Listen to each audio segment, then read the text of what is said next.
할렐루야, 여러분 안녕하세요. 이 깊은 밤 골방기도 인도자이자 말씀기도 일권의 저자 임미경입니다. 여러분 반갑습니다.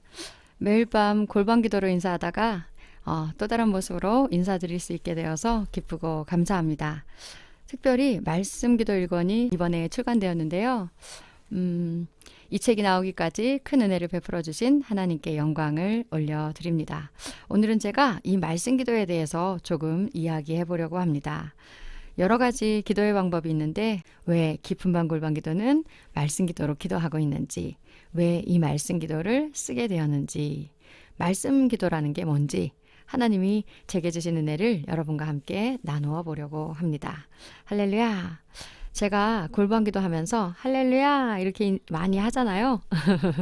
매일 골방기도 함께하는 우리 성도님들이 저를 만나면 할렐루야 하고 인사해 주십니다. 그리고 이제 성도님들끼리도 그렇게 인사하신다고 하시더라고요.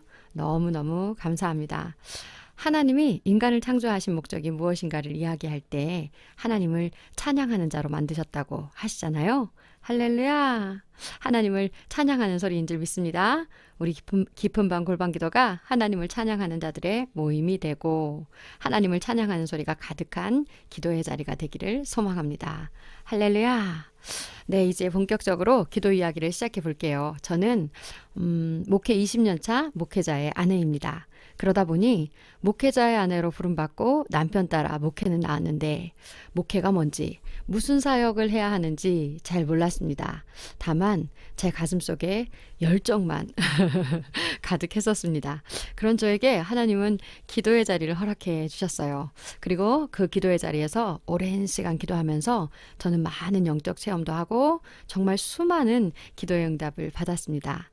제 삶은 가난한 목회자의 아내라는 자리였기 때문에 너무나 많은 삶의 문제와 필요, 또 너무나 많은 기도의 제목이 저에게 있었고 저는 그 수많은 기도의 제목을 가지고 늘 기도했고 기도할 때마다 하나님은 그 기도를 다 들어주셨습니다.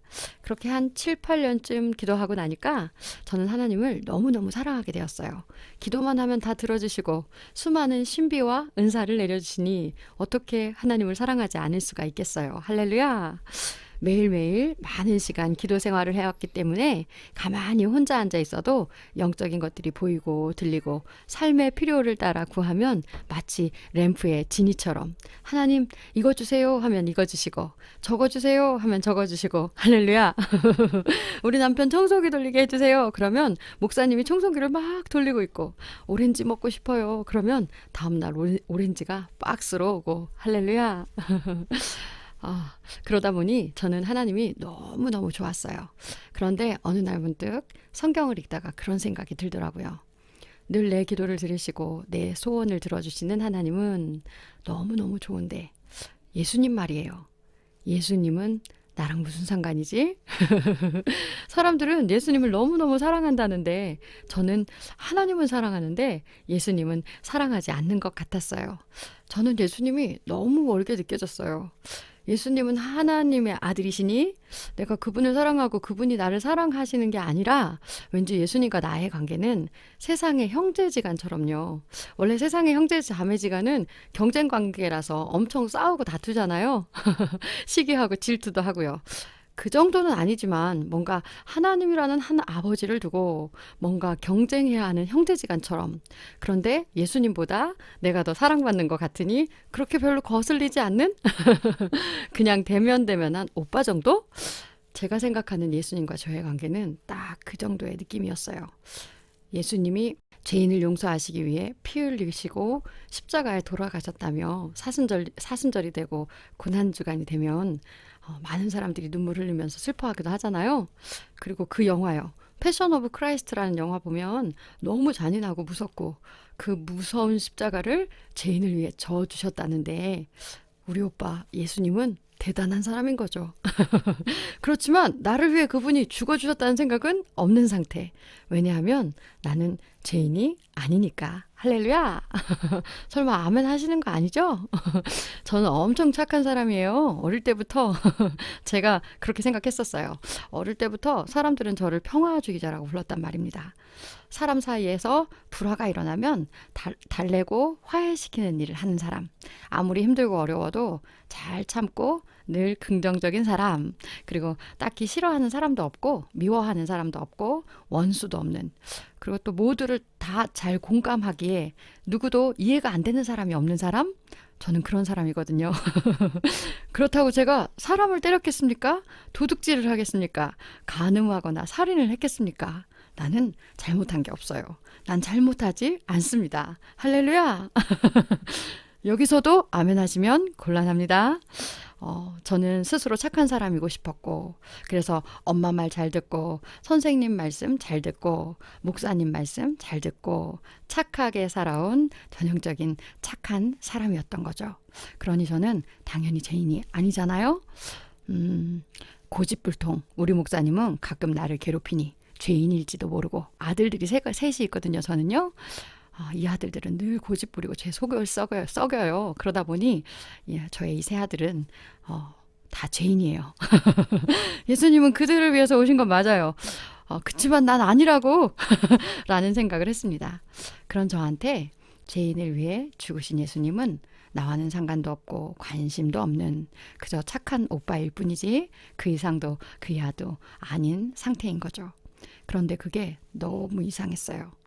우리는 예수 믿는다고 하잖아요. 나는 열심히 기도하고 하나님을 믿는데 내가 믿는 하나님은 예수님과 상관이 없는 것 같은. 그래서 그때 저는 제 믿음에 의심이 들기 시작했던 것 같아요. 나는 왜 예수님을 사랑할 수 없을까? 나는 왜 예수님을 사랑하지 않을까? 나한테는 왜 예수님이 하신 일이 나와 상관이 없는 것 같을까? 그래서 저는 거기서부터 다시 시작하게 됐습니다. 다른 건 모르겠고 예수님을 믿는 믿음을 갖고 싶다고 생각했어요. 그때까지 목회를 시작하고 7년 정도는 기도도 하고 성경도 읽었지만 성경을 읽는 것보다는 기도를 더 많이 했어요. 성경은 한두 시간 정도 읽고 기도는 하루 종일 했으니까요. 하루 종일 방언으로 기도하고 돌아다니고 거의 매일 잠드는 순간까지 기도하다가 잠이 들고 또 기도하면서 잠에서 깨고 그러니까 하루 온종일 기도하면서 살았거든요. 그런데 그때부터 저는 이제 성경을 더 많이 읽기 시작했어요. 그런데 또 저의 그런 신앙적인 고민들과 맞물려서 우리 목사님이 계속 성경 읽기를 저에게 권면하고 계셨거든요. 그래서 기도하면서도 성경을 읽고 있었던 거고요. 그리고 또 목사님이 언제부턴가 말씀하기 시작했어요. 기도하는 임사모 이제 말씀 기도를 해야 돼 라고요. 말씀 기도를 써봐 라고 말하기 시작하셨어요. 그런데 목사님이 그렇게 말씀하시면 저는 네? 네? 그게 뭔데요? 라고 말하곤 했죠. 그렇게 몇 년을 목사님은 계속 말씀 기도를 써보라고 말씀하셨고 기도하는 시간보다 성경을 읽는 시간이 조금씩 더 많아지기 시작했는데 처음에는 제가 기도하는 사람이다 보니 그게 너무 견디기가 힘들었어요. 기도 많이 하시는 분들은 다 저와 비슷한 생각을 하실 수 있을 텐데요. 기도하시는 분들은 원래 각자 자신의 기도의 분량이 있어서 그만큼을 기도해야 한단 말입니다. 1시간이면 1시간, 2시간이면 2시간이요. 그런데 저는 앞에 말씀드렸듯이 엄청 많이 기도하던 사람이란 말이에요. 한두 시간 정도가 아니었으니까요. 그런데 성경을 많이 읽으려면 자꾸 시간을 뺏기는 거죠. 내가 지금 성경을 읽고 있어도 될까? 이렇게 기도의 시간이 줄어들면 안 되는 게 아닐까? 하나님은 더 이상 내 기도를 들어주시지 않으시지 않을까? 라는 걱정과 두려움이 막 밀려오는 거예요. 그리고 실제로 이제 기도의 시간이 줄어들기 시작하면서 기도하고 응답받고 하면서 채워지던 물질적인 문제들, 삶의 문제들이 조금씩 다시 시작되고 나는 기도해서 어떻게 해서든 우리 가정의 필요를 계속 구해야 하는 상태, 구하는 기도를 멈추면 채워지지 않아서 괴롭고 힘든 상태가 오니까 계속 기도에 매이는 상태가 옵니다. 그런데 그때 저는 나를 계속 묶어두려는 그 지독한 현실이요. 내 힘으로는 도무지 벗어날 수 없는 운명과 저주처럼 날마다 내 힘으로 내 기도로 싸워서 채우고 또 채워야 하는 그 현실이 너무 버거워지기 시작했는데 그즈음 제가 점점 더 많이 읽어가던 그 말씀은 끊임없이 나를 구원하시는 하나님의 약속과 예수님의 십자가를 통한 성취, 그 일이 이미 다 이루어졌다고 성경 속에서는 계속 이야기하고 있는 거죠. 내가 달라고 하루에도 5시간, 6시간, 7시간씩 뼈가 빠지게 기도하지 않아도 하나님은 이미 너의 그 지긋지긋한 운명과 저주에서 건져주셨다고 성경을 일독할 때마다 구약에서 신약에서 말씀하고 계시더라는 것입니다. 그런데 말입니다. 그 말씀이 처음에는 믿어지지 않아요. 아니 보이지도 않았는데 1독하고 2독하고 10독하고 20독하고 100독하고 할렐루야, 200독하고 할렐루야. 우리 성도님들 여기서는 할렐루야, 아멘 하셔야죠. 아직 아멘 안 하신 거 아니시죠?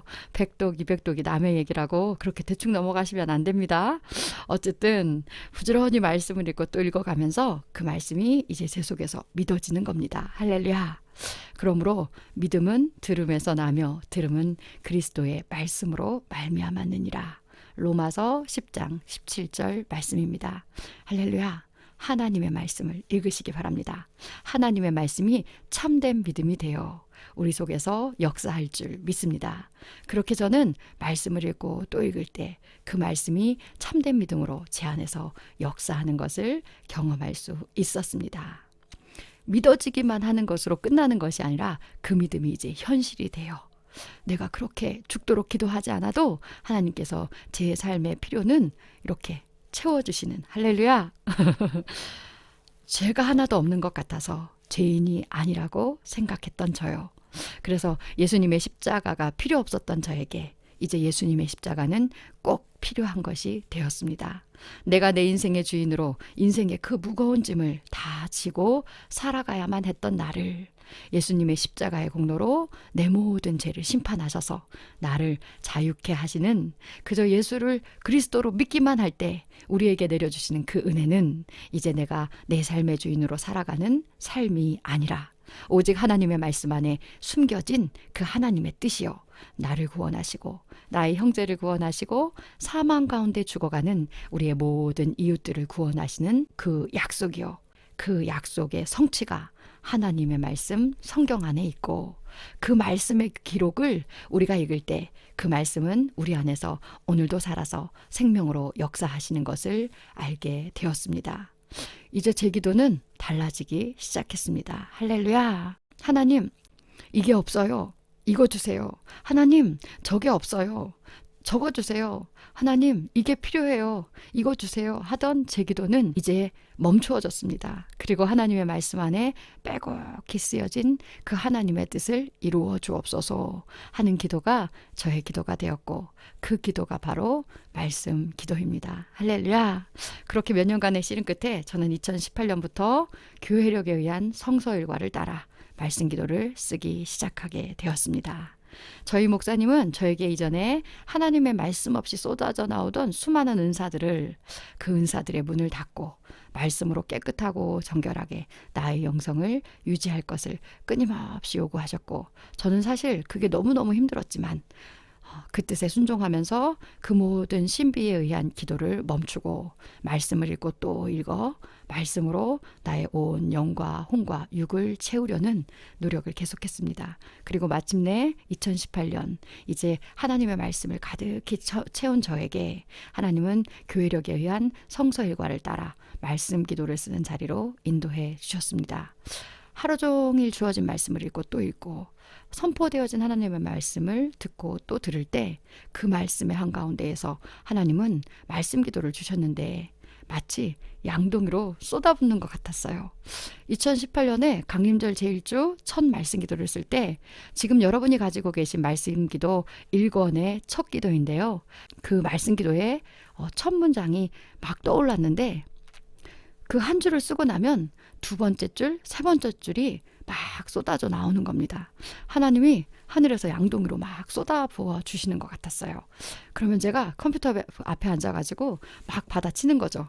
그러니까 정확히 말하면 이 기도의 글은 제가 저자가 아니에요. 저는 그저 옮겨 적었을 뿐입니다. 첫 번째 기도문도 그랬지만 일권은 거의 처음부터 끝까지 모든 기도문이 다 그랬어요. 첫 줄을 쓰기 시작하면 마지막 아멘까지 한 번에 할렐루야. 그런 걸 뭐라고 하는지 아세요? 일필휘지 라고 하죠. 글 쓰는 분들이. 그런 건 천재들이나 하는 겁니다. 세계문학사에 오래오래 남아있는 대단한 양반들이나 하는 건데 하나님이 저에게 그런 은혜를 주셨어요. 할렐루야. 그렇게 말씀기도 1권이 쓰여졌습니다. 하나님의 말씀 없이 기도하던 저는 영원히 구원받을 수 없는 죄인이었습니다. 뼈가 빠지게 기도했지만 제 기도는 늘 세상을 향한 내 욕망만을 향하고 있었지 참된 하나님을 향하고 있지 않았습니다. 그래서 저는 그때 제가 만난 하나님은 가짜였다고 생각합니다. 그 수많은 기도의 응답은 나를 참 생명의 길로 인도하는 참 하나님의 응답이 아니었음을 이제는 압니다. 그것을 우리는 기복신앙이라고 하죠. 이제 한국교회는 그 기복신앙이 잘못된 신앙이라고 정의 내리기 시작했고요. 그래서 많은 기독교인들은 이제 참된 믿음을 찾아 참된 기도를 찾아 길을 나서는 듯해 보입니다. 저도 그랬고요. 저를 말씀 기도의 자리까지 인도하신 분은 하나님이십니다. 그리고 오늘도 참된 것을 찾아 헤매이는 많은 기도의 사람들, 말씀의 사람들, 하나님의 사람들이요. 여러분들을 참된 말씀의 자리, 참된 믿음의 자리, 참된 기도의 자리로 인도하실 분도 예수 그리스도이십니다. 할렐루야. 그러나 이 말씀 기도가 세상에 나온 것보다 더 큰 은혜는요. 우리가 이제 이 말씀 기도를 매일 밤 깊은 밤 골방 기도를 통해 함께 읽고 기도하고 있다는 사실입니다. 사실 제가 썼지만 말입니다. 책 받아보신 분들은 다 알겠지만 무슨 기도책이 소설책 한 권만 합니다. 지루한 기도문이 빼곡히 쓰여져 있어서 저도 읽기 싫더라고요. 읽기도 힘들고요. 그런데 2019년 코로나 이후에 저희 교회는 함께 모여 기도할 수 없을 때 온라인으로 골방 기도를 시작하게 하셨고 벌써 횟수로 3년째 이 기도문을 매일매일 읽으며 기도하고 있습니다. 그래서 모두가 일상생활도 힘들고 신앙생활도 힘들었던 그때에 우리는 이 말씀 기도로 매일 기도할 수 있어서 우리의 영성을 놓치지 않을 수 있었습니다. 그리고 이 기도를 통해 또 우리는 많은 기도의 은혜, 우리 삶 속에서 고쳐지고 씻겨지고 회복되어야 할 많은 부분들이 주님 뜻 안에서 이루어지는 것을 이미 보았습니다. 할렐루야. 그리고 올해 말씀 기도의 책이 나오기까지 우리가 걸어온 걸음 한 걸음도 주님 없이 우리 힘으로 한 건 아무것도 없습니다. 이제 예수님은 저에게 대단한 오빠가 아니십니다. 나를 구원하시고 내게 참된 생명, 영원한 생명을 허락해 주신 참 구주 그리스도 나의 주님이십니다. 할렐루야. 이 말씀 기도가 오늘도 참 하나님을 만나기 원하는 모든 사람들, 참 하나님의 뜻이 우리 안에서 이루어지기를 간절히 원하는 모든 믿음의 사람들에게 하나님을 향한 참된 기도로 귀하게 쓰여지기를 간절히 소망합니다. 할렐루야. 지금까지 부족한 이야기를 끝까지 들어주셔서 감사합니다. 저는 다음에는 또 다른 기도 이야기로 다시 돌아오도록 하겠습니다. 오늘 밤엔 깊은 밤 골방 기도에서 다시 만날게요. 여러분 모두에게 날마다 하나님의 말씀이 참된 기도가 함께 하시길 축복합니다. 지금까지 여기는 홀리TV, 저는 임미경이었습니다. 여러분 안녕히 계세요. 바이바이.